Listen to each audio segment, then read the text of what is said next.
Hello everyone, welcome to my YouTube channel. आज का जो हमारा टॉपिक है that's about constituents and tree diagram. तो इस वीडियो में हम देखेंगे कंस्टिट्यूएंट की एक्सप्लेनेशन इन डिटेल। इस पे ऑलरेडी मैं एक वीडियो बना चुका हूँ जिसमें मैंने कंस्टिट्यूएंट को बड़ी डिटेल में एक्सप्लेन किया था और साथ में इमीडिएट कंस्टिट्यूएंट एनालिसिस कैसे करते हैं उसको डिस्कस किया था। सो उस वीडियो को ज़रूर देख लीजिएगा, लिंक आपको डिस्क्रिप्शन में मिल जाएगी। दूसरी जो पॉइंट है वो है evidence of structure in sentences, some syntactic tests for constituent structure like 4 test जो है हमारे पास इसमें इंक्लूड होते हैं, और introduction to constituent structure trees, relationships within the tree। so time waste के बगैर let's get started। A constituent is identified sub part of a sentence. It can either be a single word or a group of words that functions as a unit. Most constituents are called phrases। Constituent हमारे पास क्या होता है, ये single words भी हो सकते हैं लेकिन उन वर्ड्स का कोई ना कोई फंक्शन होता है। ये सेंटेंसेस हो सकते हैं, ये फ्रेजेस हो सकते हैं, ये क्लॉजेज हो सकते हैं, ये सब क्या है कंस्टिट्यूएंट्स, लेकिन इन सब का कोई ना कोई फंक्शन होता है। दूसरी एग्जांपल जो है वो है in syntactic analysis a constituent is a word or a group of words that function as a single unit within a hierarchical structure. The constituent structure of sentences is identified using tests for constituents। इसी तरह तीसरी जो definition है वो है a group of words that function together as a unit. मतलब एक group of words हो या उसको सेंटेंस भी हो सकता है या फ्रेज भी हो सकता है, क्लॉज, मॉर्फीम इवन हो सकता है। सो ये जो है कंस्टिट्यूएंट्स में आते हैं। अब इंग्लिश में ग्रामर में क्या है constituent?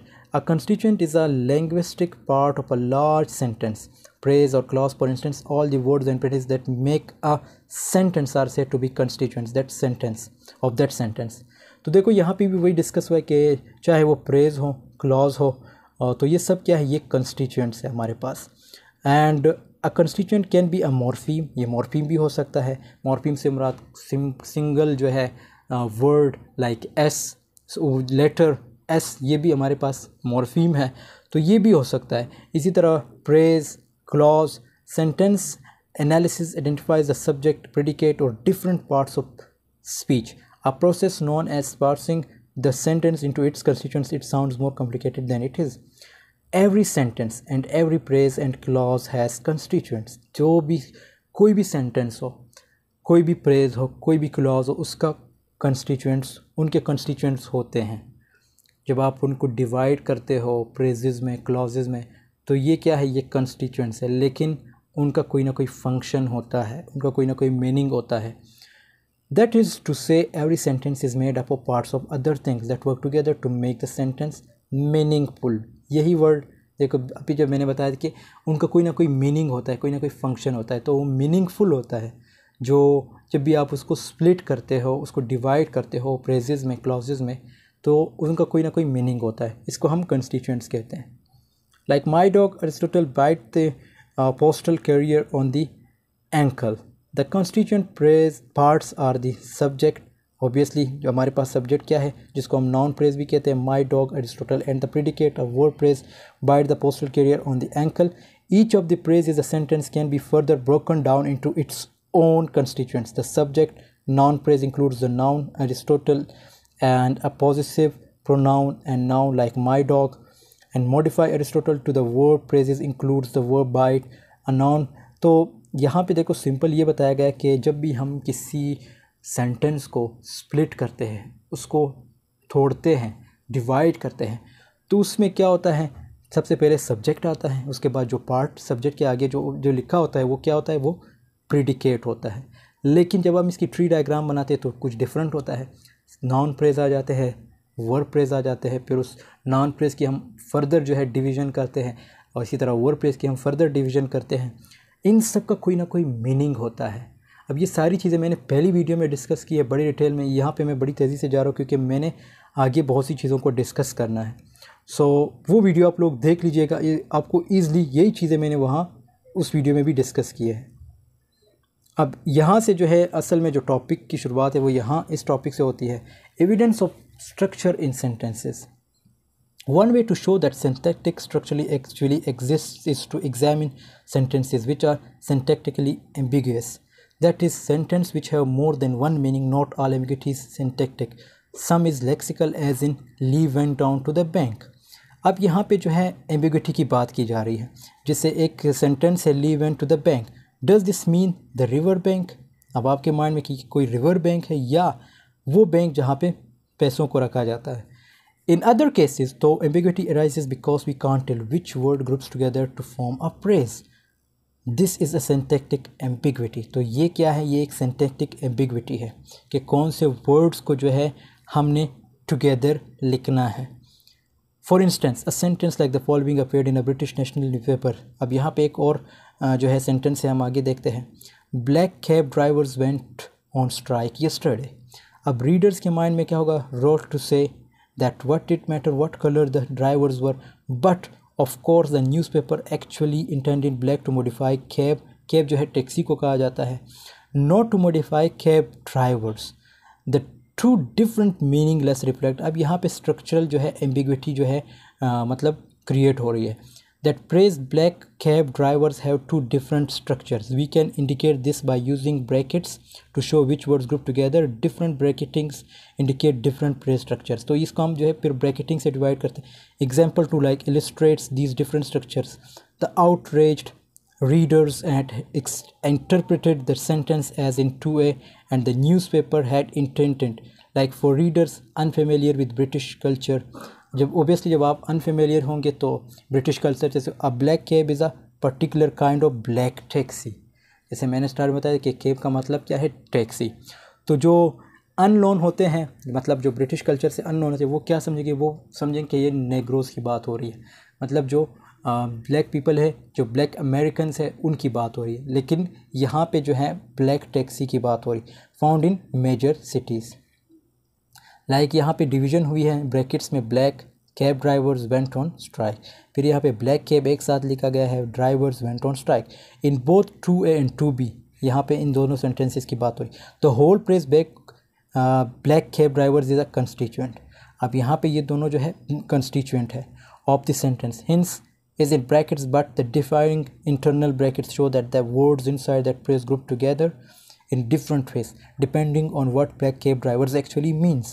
Like in 2A cab drivers from a constituent, whereas in 2B black cab forms a constituent. तो दोनों जो है constituents क्रिएट करते हैं, दोनों का कोई ना कोई मीनिंग है, इसीलिए हम इसको constituent कहते हैं। लेकिन यहाँ पे syntactic ambiguity की बात हो रही है, तो जो ग्रुप ऑफ वर्ड्स है वो अमूमन जो है मतलब उससे जो है हम फेमिलियर होते हैं।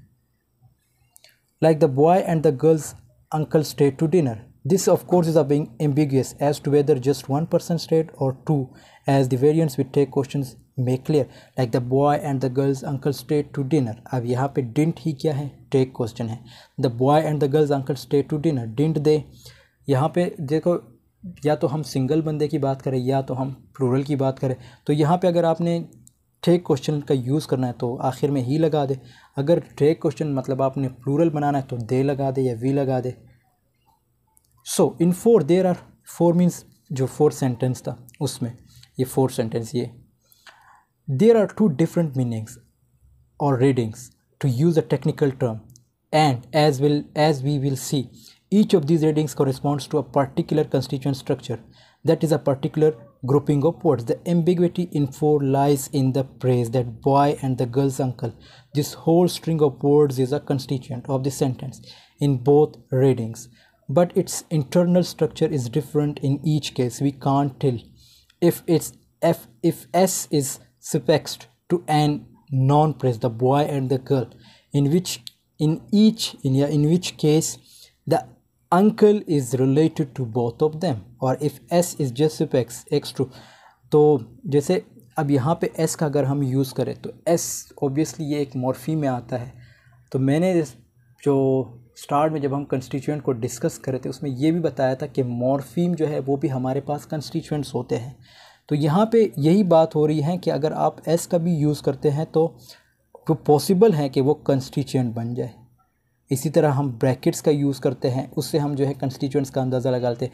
ट्री डायग्राम का यूज़ करते हैं। The boy and the girls, यहाँ पे एस बायर लिखा गया। अंकल स्टेट 1 पर्सन की बात हो रही, अंकल्स यहाँ पे 2 लोगों की बात हो रही है क्योंकि the boy and the girl's uncle stayed to home. Only in 6A does the sequence the boy and the girl form a whole phrase. तो 6A में जो है ये एक पूरा प्रेस बन जाता है, the boy and the girls. A constituent. This tells us that a sentence or sequence of words that forms a constituent in one environment need not necessarily to do so is in another environment, there is absolutely no rule of once a constituent, always a constituent. Some syntactic tests for constituent structure. So we have used the suffix s, जो पिछले example में हमने s का use किया था, which only attached to non-phrase constituents as a morphological test for the constituency, but to discover all the constituents of a sentence and not just noun phrases. We also need syntactic tests. One syntactic test is seen at the end of the previous section. A constituent can often be replaced by a pronoun. तो ज़रूरी नहीं कि noun होगा तो वो जो है मतलब वो नाउन फ्रेज में आएगा. नो, अगर प्रोनाउन भी यूज़ होता है, सपोज नाउन की जगह I, we, he, she, it, we, you, they, तो ये क्या है, ये भी कंस्टिट्यूएंट्स में आते हैं. इसको भी हम नाउन फ्रेज ही कहते हैं. अब यहाँ पे इस 4 टेस्ट की डिस्कस करेंगे. पहला है the sentence fragment test. The first test in the section utilises shorten answers to questions like if I ask who went on strike, a reasonable answer is black cab drivers. Answer like these which are full of sentences are called sentence fragments. तो जो आप मतलब जो questions वगैरह की form में पूछते हो और आपको एक शॉर्ट आंसर मिलता है, उसको हम क्या कहते हैं, fragment, the sentence fragment test कहते हैं. तो ये आप लोग पढ़ लीजिएगा, इसकी पूरी एक्सप्लेनेशन यहाँ पे दी गई है. और अब हम बढ़ते हैं इसके दूसरे जो आगे देखते हैं. However, the sentence fragment test can often be used to discover more about internal structure on hearing, like for someone might try to resolve the confusion by asking but whose uncles. अब यहाँ पे उसी example की बात हो रही है कि किस तरह हम उस जो पिछले एग्जाम्पल जो पिछले स्लाइड में हमने डिस्कस किया था, उसमें जो है जैसे द बॉय एंड गर्ल्स की बात हो रही थी कि उनके अंकल ने स्टे किया था, यानी तो उसकी बात हो रही, उसमें हम कैसे सेंटेंस फ्रेगमेंट को यूज़ करते हैं उसकी बात हो रही. तो ये पूरी एक्सप्लेनेशन है, आप लोग पढ़ लीजिएगा. आई होप आपको समझ आ जाएगी. इजी है, इसीलिए मैंने पूरे डिटेल में लिखा ताकि आप लोगों को समझ आ जाए. द इको क्वेश्चन टेस्ट, दूसरा जो टेस्ट है, दूसरा जो वो है स्ट्रक्चर है, वो क्या है, the echo question test. Echo questions are our next just for constituent structure. These questions are used in English when the speaker does not hear part of the sentence. अब यहाँ पे क्या होता है कि जब मैं आपके साथ बोल रहा हूँ, आप मेरे जो सेंटेंस जो मैं बोल रहा हूँ उसको मतलब आप स्किप करते हो, कुछ ऐसे वर्ड्स जो आपको सुनाई नहीं देते, तो उसमें उसको हम क्या कहते हैं, इको क्वेश्चन टेस्ट. और else is rather incredulous. Example, you saw what. अब यहाँ पे व्हाट की जगह क्या होगा, ये WH वर्ड है. जिस WH वर्ड कौन से होते हैं, what, which, who, when, why and so on and including how. और WH phrase, you saw which film. अब फिल्म की जगह आप किसी भी वर्ड को रिप्लेस कर सकते हैं, तो ये इको क्वेश्चंस में आते हैं. Like Kim wrote what with the blue colour. अब व्हाट की जगह आप कुछ भी लगा सकते हो, तो जैसे Kim wrote what with her first wage. The grammatical echo question in 16 is a fine because it replaces that the book which is constituent of 11 but 15 is ungrammatical because that book is only part of a larger constituent, that book with the blue cover. तो यहाँ पे एक पूरी example दी गई है, आप लोग पढ़ लीजिएगा इसे कि उसकी जगह क्या आता है. सिंपल इको क्वेश्चन का मतलब ये है कि जब आप किसी भी सेंटेंस में कोई ऐसा पार्ट जो आपको जो आप नहीं सुन पाते हैं, तो उसको रिपीट करने के लिए फिर हम इको क्वेश्चन का यूज़ करते हैं. In fact we have already use this test earlier. The echo question, the boy and who stayed to dinner. अब the boy and who stayed to dinner, आगे से वर्ड क्या होगा, अंकल. तो ये क्या है, ये इको क्वेश्चंस में आते हैं. ये एक्सप्लेनेशन है, आप लोग देख लीजिएगा. अब the cleft test. The cleft test में क्या होता है, आप further test for constituent structure confirms और findings. The two sentences in 10 and 11 have, ये पिछले स्लाइड में हमने डिस्कस किया था, have different structures like the cleft constituent illustrated in 17. The string of words in the focus position must be a constituent. So in 17 we can focus on the whole sequence. The boy with the blue cover showing what it was that. अब यहाँ पे जो है ये what that का हम use कर लेते हैं क्लिप सेंटेंस में, मतलब किसी चीज़ को और क्लियरर बनाने के लिए और मतलब साफ शो करने के लिए. तो ये क्या होता है, ये क्लिप सेंटेंसेस होते हैं, क्लिप टेस्ट होता है. जैसे it was that book with the blue cover that Kim wrote. और इसी तरह डिस्प्लेसमेंट एंड डिपेंडेंसी की बात करें, it illustrates an important property of human language, the ability to displace और move a phrase from its basic. तो इसमें क्या होता है, जो फ्रेजेस होते हैं उसको हम रिप्लेस करते हैं. अब यहाँ पे एग्जाम्पल है, जैसे इट वाज, जैसे नाउन फ्रेज है that book that Kim brought with her first weights.